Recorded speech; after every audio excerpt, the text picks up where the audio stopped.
And today's reading is in Romans chapter 2, verse 6 to 16. He will render to each one according to his works. To those who by patience in well-doing seek the glory and honor and immortality, he will give eternal life.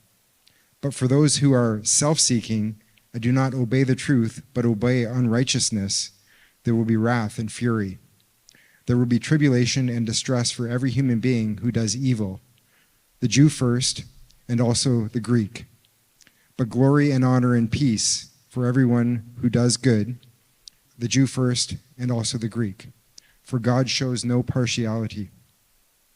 For all who have sinned without the law will also perish without the law, and all who have sinned under the law will be judged by the law. For it is not the hearers of the law who are righteous before God, but the doers of the law who will be justified.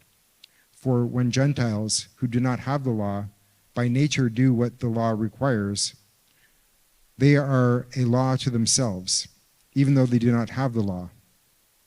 They show that the work of the law is written on their hearts, while their conscience also bears witness, and their conflicting thoughts accuse or even excuse them.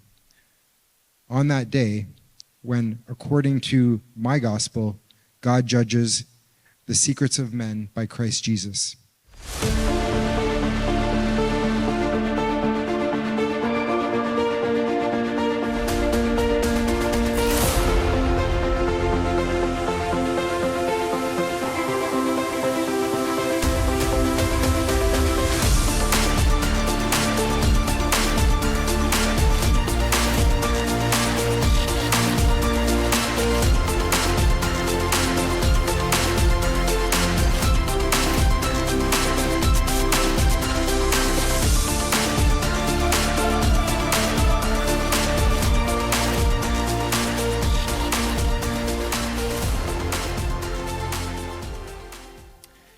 Well, good afternoon and welcome back to our Exodus series. We're in a final section where we're talking about the law. And so I thought maybe we'd start with a fun little story about the law.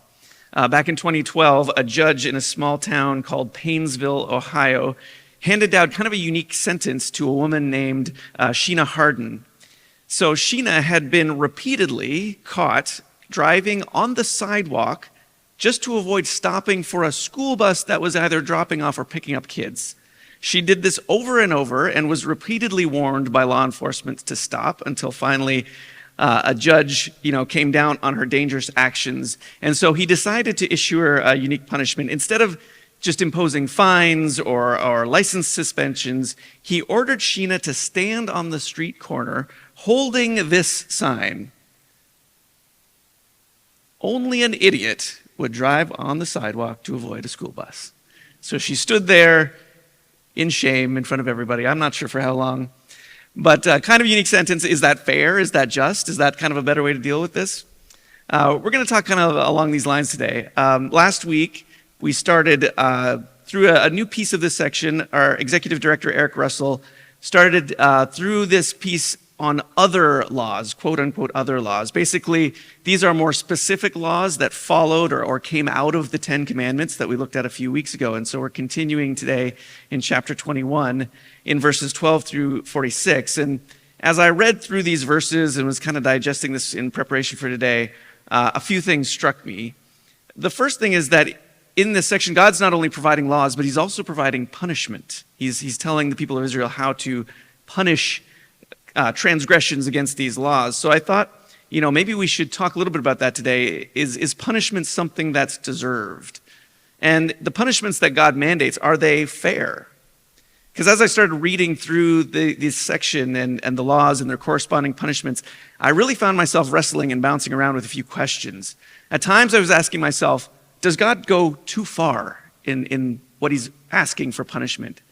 And then other times I said, well, is God not doing enough to stop evil practices? And then I had to kind of ask the bigger question, is God truly fair and just? Sometimes, he seems too harsh. Sometimes he seems too lax. But there's actually a lot of these in this section that really do make a lot of practical sense, and it does seem fair and just. So where am I landing on this? And today's passage is relatively short, but it's actually very complex. The laws that, we're going to look at here touch on some pretty heavy issues, and they don't always have easy explanations. So I thought rather than reading through the entire text, because we could be here for hours explaining through these, we'll just look at a few specific examples. I'll summarize some of the others and try to wrestle through some of these questions with you, because maybe you're having some of the same that I had as I read these.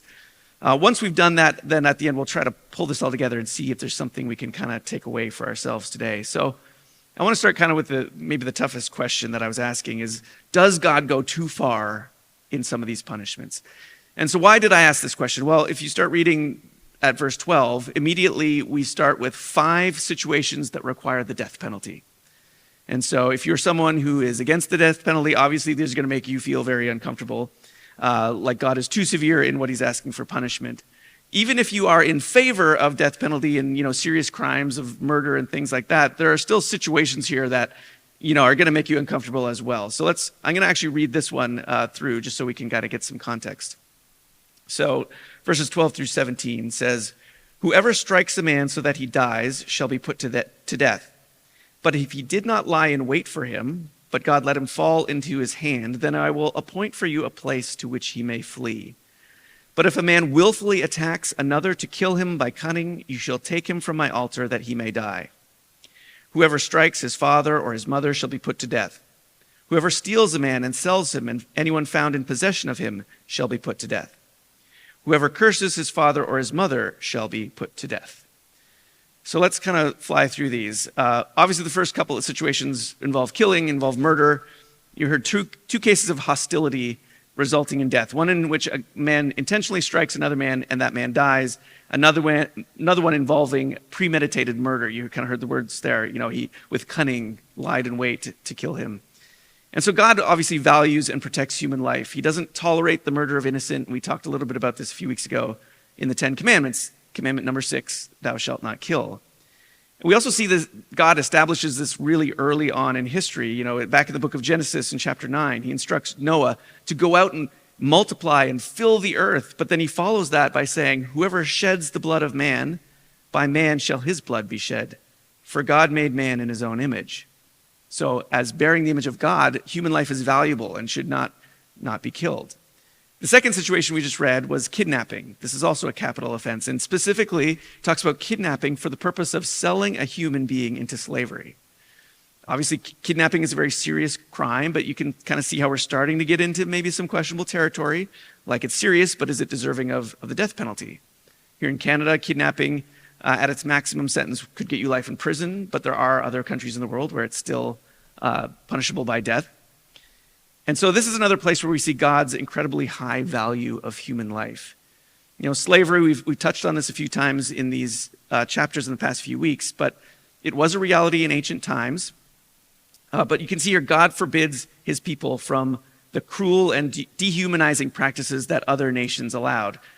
For those who like to attack the Bible on verses like these for condoning slavery, this particular law actually helps refute that claim, at least in part. Because you can see here, God forbids the slave trade to the point that he says it's punishable by death for anyone who kidnaps and sells another human being and anyone in possession of someone in that situation. So I'll just kind of trace through this again. We did, again, touch on this before, but there are 2 main types of slavery that would have taken place in Israel. There was, firstly, Hebrew slaves. And these were considered actually bondservants. They're people who enter into a legally binding arrangement to serve as a slave to a Hebrew master. And they're typically in this situation because they were in poverty, they were convicted of a crime, or as a means to work off a big amount of debt. The second type of slavery would be foreign slaves. So these would be people who are not Hebrew. They were most often prisoners of war. So now, enslaving people as prisoners of war may not sound much better than kidnapping to us, but the reality is that Israel in the ancient Near East was engaged in war. They had to contend with other nations who were attacking them. God had rescued them from slavery out of Egypt and was leading them to a place that they could call their home. And so they were, moving through the land, trying to occupy this place that God was leading them to. And in the process of war, they would take prisoners of the nations they defeated and they would become their slaves. Now, it looks a little different than what we know of slavery. The Hebrew slave masters, they could afford these slaves opportunities for all kinds of different social improvement. They could allow them to own their own property. They could engage in economic trade. They could get married to free people. They could hire free people. And some could even acquire their own slaves. So very different than what we think of. That's not to say that, it was always a great situation, slavery. And obviously, this whole scenario we're talking about, a world afflicted by war, is not God's ideal for creation. But at least the one thing we do know from these verses is that God strictly forbid slave trade. Kidnapping, forcing people into slavery was a huge crime.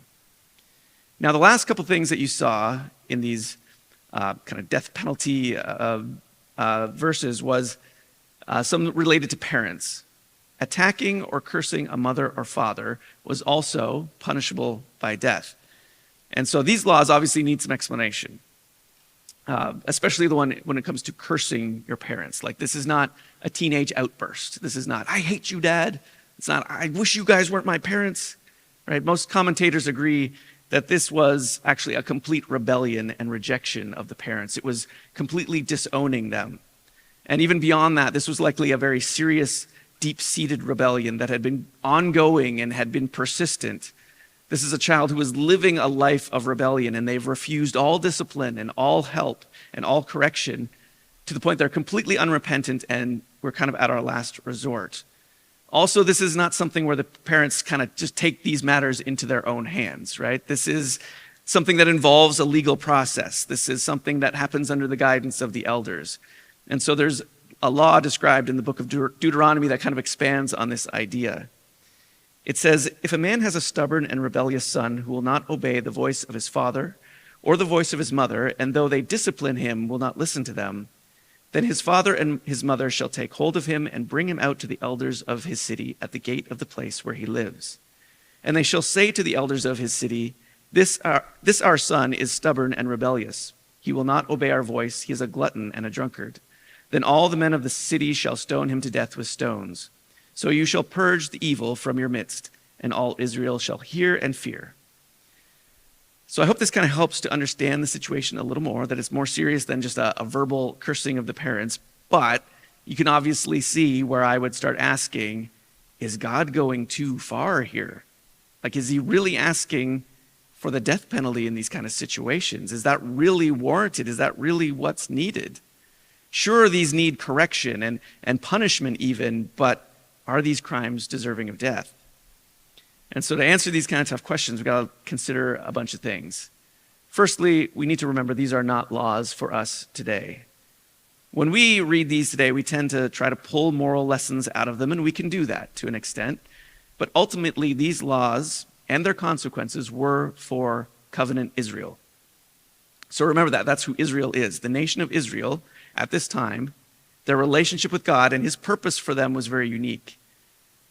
Think about this. The infinite God of the universe has chosen this tiny people group to be a vehicle through which he would reconcile all of humanity to himself. He has rescued them out of slavery, and they have accepted the terms of this covenant, and they've entered into this binding agreement with them, this highest commitment we could probably ever imagine. Right? They've experienced his glory. They've seen his physical presence in the form of a pillar of fire and a pillar of cloud. Moses met with him in the desert face to face to receive these laws. And now they've agreed to live as a theocracy, as a government under God led by religious leaders. And so God's purpose in all this is to set them apart as holy. They were to be completely distinct and separate from all other nations on earth so that they could serve as his representatives to them, to this world that had rejected God and rejected who he is. And they were to show them who he truly was. They were to demonstrate God's character, his immensity, his power. They were to help people turn back to him and discover the goodness of his ways that had been lost to sin and corruption and violence. And so all that to say, the stakes in this could not be any higher. So you can imagine, to do this, it was very important for God to preserve this nation. He had to keep it. Again, we use that word holy, meaning separated, distinct, apart. And he had to protect it, and he had to purge all evil from it. Otherwise, what's going to happen? It's going to deteriorate and become like any other corrupt nation. And we're back to square one. And remember what happened before when things were like this. He flooded the entire earth. Now, on top of all that, we also just have to remember who God is. He's the creator of everything. Everything. Like he is the ultimate authority in the universe. Everything and everyone actually belongs to him because he made it. And he also made it to be good. And he's holy. He is the source of everything that is good. You know, nothing evil can even come into his presence without it being utterly consumed by this immense goodness. And also, he's the author of justice. Like, he created what justice is and what we think of as justice. He established this so that evil cannot go unanswered and so that good would prevail. And then very lastly, on just a very kind of practical level, I think we have to remember, you know, what I was mentioning about the parents. Punishment was that he was mandating was not to be carried out impulsively or out of anger or driven by vengeance. There was a judicial system, although it didn't look like ours today, right? They didn't have law enforcement in the form of like a police force. So the people of Israel, the elders, and you heard about like the men of the families, they are involved firsthand in upholding this law.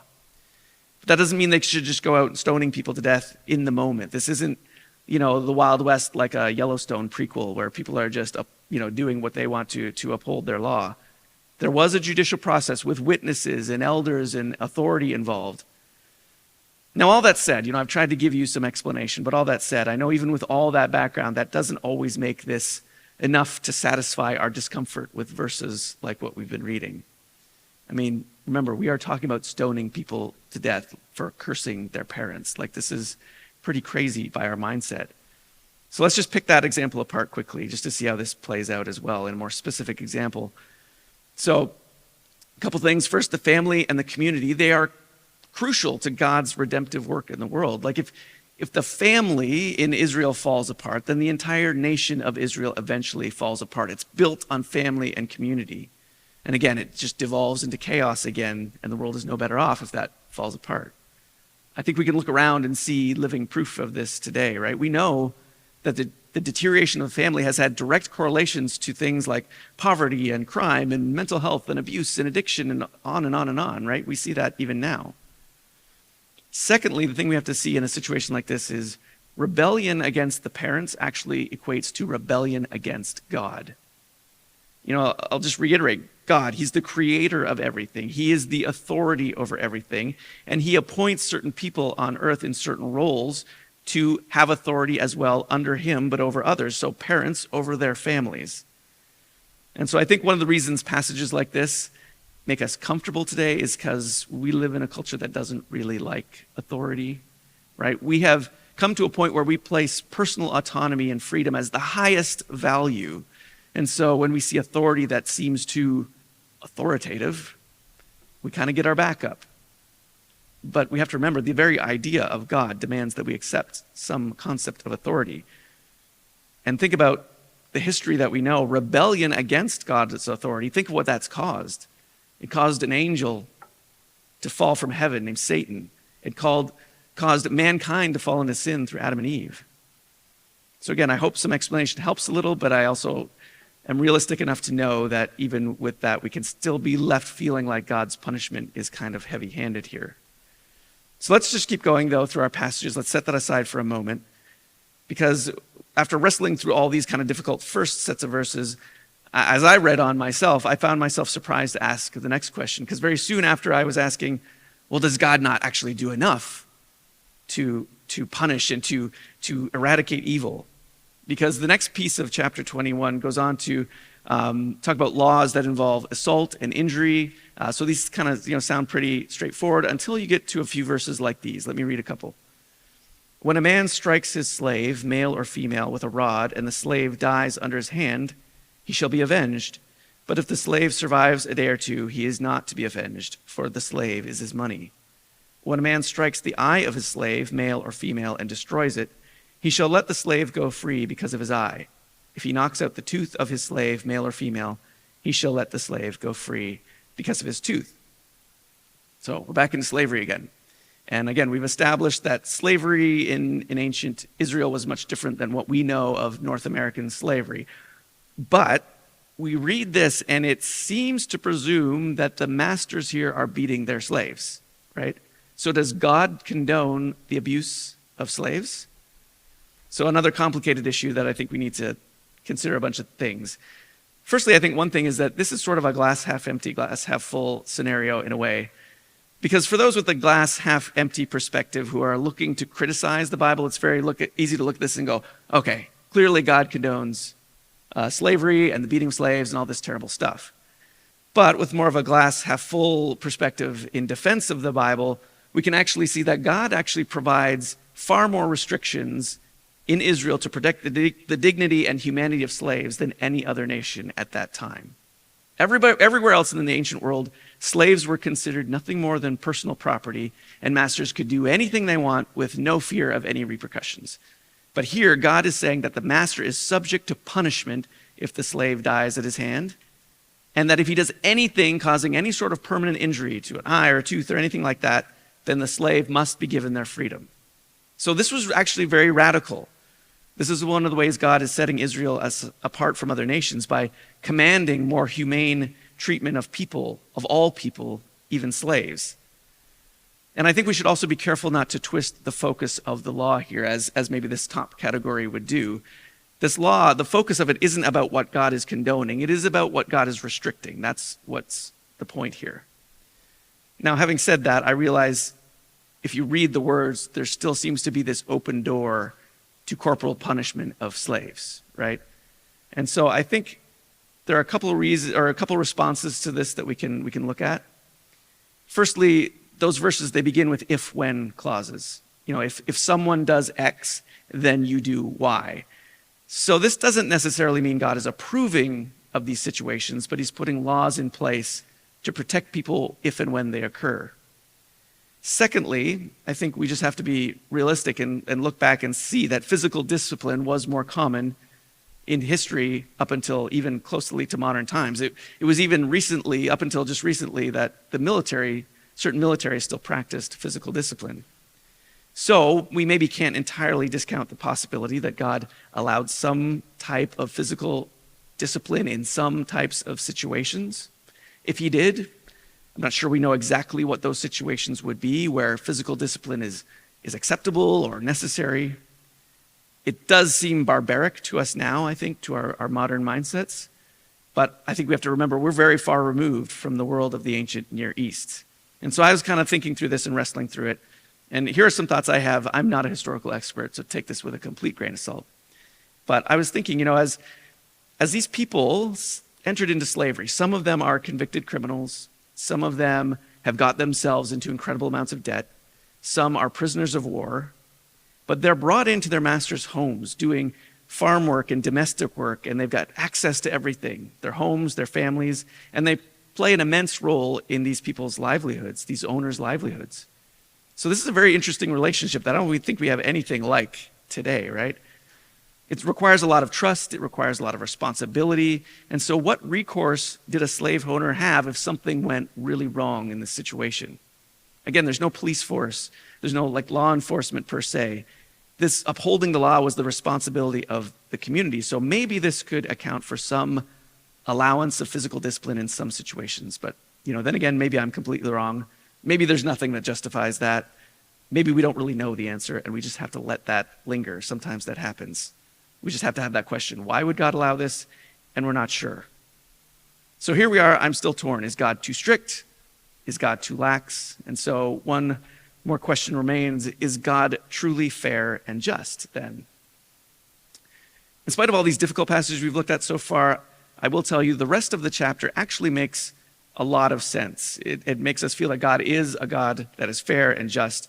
I'm not going to read all of it for you today, but if you take the time to go through this chapter on your own, you'll see a few things in God's laws. Firstly, you'll see laws in which he not only protects the victims, but these laws are also designed to protect the accused. Like there's cases of manslaughter or assault. In a case where there's no malicious intent, he provides opportunity for the accused to be protected. He requires compensation to people for loss and for injury that occurs. So an example is somebody digs a pit and another person's farm animal falls into it, then the pit owner has to pay for that animal.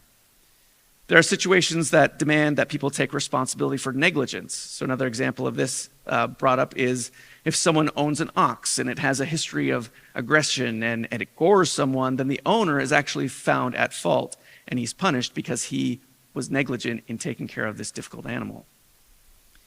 Now, throughout here, there's one particular law I'd like to highlight here as well, because I think it helps us understand God's more even-handed view of his justice. So here it is. When men strive together and hit a pregnant woman so that her children come out, but there is no harm, the one who hit her shall surely be fined, as the woman's husband shall impose on him, and he shall pay as the judges determine. But if there is harm, then you shall pay life for life, eye for eye, tooth for tooth, hand for hand, foot for foot, burn for burn, wound for wound, stripe for stripe. Now, first, I will admit, this seems like a very weird, very specific situation. Like, what is going on here? But I think the idea is that, there is strife. There's some kind of fight that breaks out, right? And an innocent bystander is injured, specifically a pregnant woman. So perhaps she's trying to intervene because she is the wife of one of these men. She gets hit and it causes her to give birth. So God lays out some guidelines for punishment. He says, if there's no harm to the woman or child, then the guilty person has to pay a fine determined by her husband, okay? But if there is harm, then we get this famous Old Testament phrase, I'm sure you've heard it before, life for life, eye for eye, tooth for tooth, hand for hand, etc. You probably heard it before. It's popped up in pop culture, but it's also in Leviticus and Deuteronomy as well, which is a little later in the Bible. But I want to ask you, how many of you, when you hear that phrase, you think, okay, this is that vengeful kind of primitive Old Testament language? Like you associate this with that wrath of Old Testament God. He's calling for vengeance. He's calling for retaliation. Well, actually, the point of this command is not to be vengeful. There's actually an element to this that it's actually restrictive. This, what's being described here, is a legal concept that has become known in Latin as lex talionis. So it's meant to make sure that the punishment fits but does not exceed the crime. Right? So it's not to go beyond the crime that was committed. Just think about the situation we just read. Two men are fighting. One man's pregnant wife and unborn child get injured in the process. What do you think that guy is going to do? Like, things are going to get really nasty now. Things are going to escalate real fast. So God, he's not going to let this crime go unpunished, but he's also not going to let excessive violence and retribution kind of take hold either. So he provides guidance again to deal with these situations.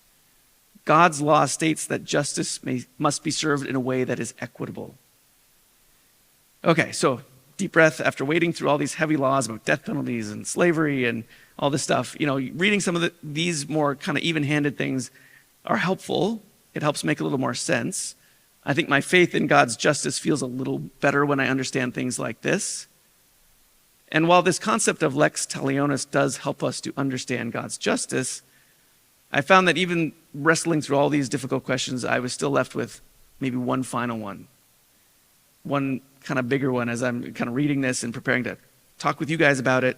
And that is, why does any of this matter to me? Why does it matter to you? If we are to acknowledge that these laws were written for covenant Israel, for a specific time and place, then why should we care if they don't apply anymore? Why read them all? Why spend all this time today and in the series talking about them? Well, let me share a few thoughts on that, and I'm going to kind of connect these with those questions I had. So in those times when I feel like, okay, is God going too far? Has he gone too far? I think those sections kind of help me appreciate and understand the gravity of my own sin. When I read these laws and their consequences, I begin to see just how holy God is, and I begin to understand how a truly holy God cannot tolerate evil of any kind in his family. He can't allow it to take root and further corrupt his creation. And then when I read about these people in Israel who are held to such high standards, it makes me realize how laissez-faire I maybe treat my relationship with God and how indifferent I can actually be to my own sin. We might not be bound under that same law any longer, but there is still a law for us, right? We feel it, we know it. And that's why I asked Jason to read those verses from Romans today.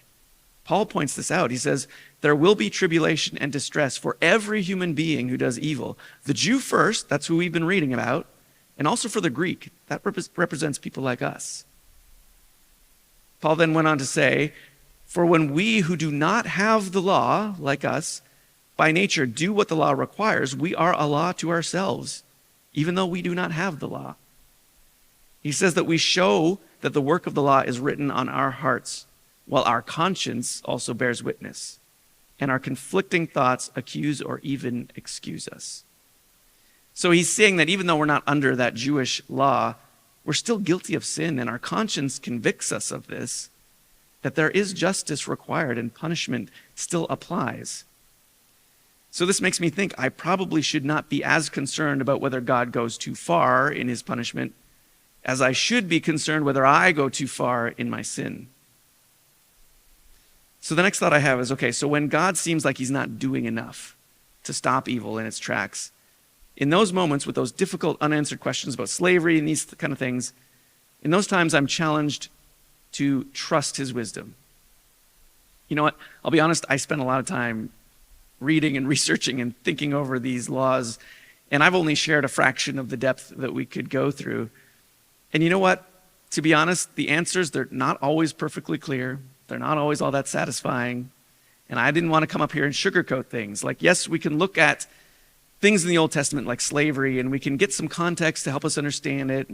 And you know, we can even come to some good conclusions, like it's not as cruel and demeaning as what we know of as slavery in North American history. But at the end of the day, that doesn't mean it's all going to really sit well with us in our modern sensibilities. There are things in the Old Testament we just struggle to understand that make us uncomfortable, and pat answers don't always satisfy. And in those times, I think we need to look at all of what we know of God and say, okay, if I can trust you, God, in all of this, then I can trust you in this little thing I don't get too. The other thing I think we can learn from difficult passages like this is, I kind of referenced this earlier, just because God allows something to take place doesn't mean he endorses it or approves of it. God can be permissive and patient when he deems it necessary. And we might not understand why he's doing that. He allowed slavery for a time. Does that mean that's his ideal for us? I don't think so. Sometimes my kids can be in an all-out fight, and I will sit on the couch and I will drink my coffee, and I will not intervene, because I want them to work that out for themselves. I want them to understand the conflict they're going through. Think about it. God allowed Jesus to be sent to the cross by his own people, by these Jewish people we're reading about. That doesn't mean he condones crucifixion of innocent people, but he had a plan for what that could accomplish. So my third and final thought is in those moments when we read and we go, okay, God here is proven to be fair. I think we can at least encourage ourselves that I think I understand his justice. I'm guessing most of us probably don't like the idea of punishment, especially from God, who we want to be loving and forgiving. But we can also create a problem when we try to explain away or ignore the idea of punishment. There's an interesting little essay by C.S. Lewis called The Humanitarian Theory of Punishment. So he kind of goes down this road. He criticizes two theories of punishment that are kind of aimed at softening the idea, of making it more palatable and more humane. And so the first theory he goes after is the idea that punishment should be thought of as a just cure. The idea that it's therapeutic, it's aimed at rehabilitating the offender. And he says if this is the only purpose of punishment, then there's problems. Because if it's considered therapy or rehabilitation alone, then that doesn't mean it's any better or for that person, right? It's still something forced upon someone against their will. That doesn't necessarily mean it's more humane. And the other thing is rehabilitation then becomes entirely subjective. It becomes the opinion of some expert. Someone could spend their entire life subjected to this rehabilitation and never be considered cured. So how is that just? So the second theory he goes after is that punishment is a deterrent, a just deterrent. That's its primary purpose. And so the problem here is that removes morality from the equation, because a person doesn't have to even be guilty to be made of as an example to deter other people. Jesus wasn't guilty, and still he was sacrificed as an example and as a deterrent against his followers. There is no lex talionis in this punishment. It can be scaled as big and awful as needed simply to deter other people. So what's the answer? Instead, C.S. Lewis argues that the traditional view of punishment is the only one that can be considered just, and that is that punishment is actually something deserved for a crime or sin. He says it is only as deserved or undeserved that a sentence can be just or unjust. And so I think this idea supports, some of Paul's writing when he writes things like the wages of sin is death, and that when we are stubborn and refuse to turn from our sin, we are storing up terrible punishment for ourselves. Okay, so I know this is a lot of kind of heady stuff, but let me ask you again. So then why does any of this matter to me? Well, without a correct view of punishment and what it is and what it's for, we can't truly understand or appreciate what Jesus did for us, right? We are separated from God. Our sin is serious. It keeps us from a relationship with our holy God. And Israel and all its laws show us that the climb back to God is very steep, impossible even.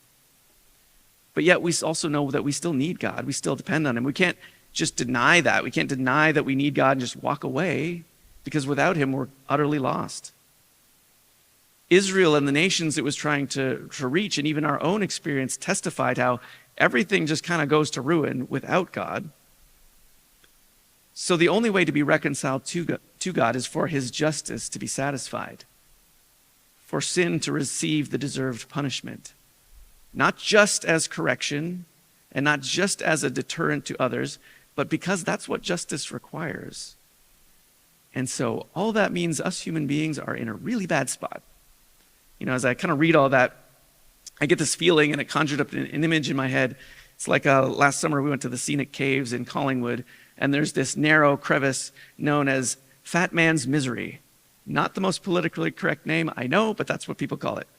And so you go through it, and it narrows to a 36-centimeter gap at its smallest point. And so the only way to go through is to lead with your shoulder and squeeze your way through. Now, I've never known myself to be claustrophobic, but I stepped in, and my panic level went through the roof. I had to get out, and it took me 2 tries to get up the courage to try to make it through.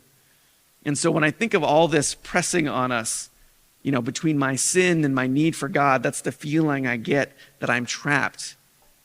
But that just reveals the beauty of what Jesus did to save us.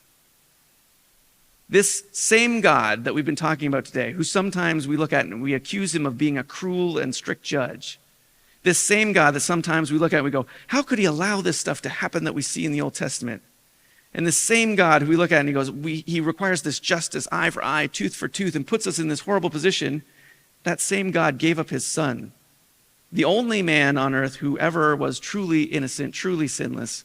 He gave him to take that punishment, the punishment we deserved, so that we could be forgiven, so that the justice that God calls for can be satisfied, and we can actually be reconciled to God, that thing that seems impossible, that we can be made holy and righteous, that thing that the Israelites were, striving for. And here's just a little fun bonus point. One of the laws in today's passage, I didn't read to you, I'll read it for you right now. It says that if someone's ox were to gore a slave, a male or a female, the owner shall give their master 30 shekels of silver, and the ox shall be stoned. Okay, so if a slave gets killed by an animal, the animal owner owes 30 shekels of silver. Do you remember how much Judas betrayed Jesus for? The religious leaders of that day valued Jesus' life at 30 pieces of silver, the same worth as a slave. God did that for us, right? He subjected him to that for us. I don't think we always, fully appreciate the implications of Christ's death. I don't think even his disciples did at first from what we read. But I think we can learn from someone else. There's someone I think we can learn from who really did get it, who really understood. It's a pretty cool story. He appreciated what Jesus did, and that was a criminal sentenced to death on a cross. You know the story probably. As Jesus was hanging there during his crucifixion, he was hung on the cross between 2 convicted criminals.